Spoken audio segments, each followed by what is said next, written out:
About that time, when the number of disciples in Jerusalem continued to increase, a complaint arose. Greek-speaking disciples accused the Aramaic-speaking disciples because their widows were being overlooked in the daily food service.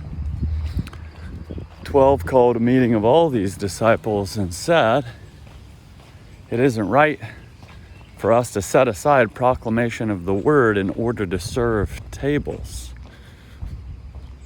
Brothers and sisters, carefully choose 7 well-respected men from among you. They must be well-respected and endowed by the Spirit with exceptional faith. We will put them in charge of this concern. As for us, we will devote ourselves to the service of proclaiming the word." This proposal pleased the entire community.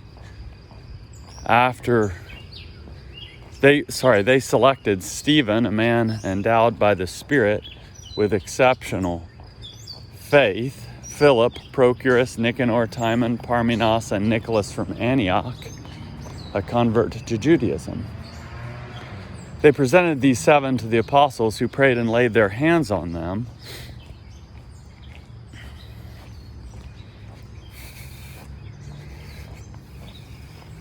God's word continued to grow. The number of disciples in Jerusalem increased significantly, and a large group of priests embraced the faith. And a large group of priests embraced the faith. Even a large group of priests embraced the faith. Stephen, who stood out among the believers for the way God's grace was at work in his life and for his exceptional endowment with divine power, was doing great signs and wonders among the people. Opposition arose from some who belonged to the so-called synagogue of former slaves.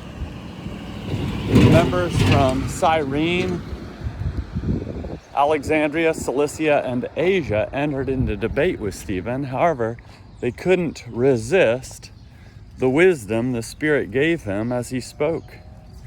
Then they secretly enticed some people to claim, "We heard him insult Moses and God." They caught Stephen,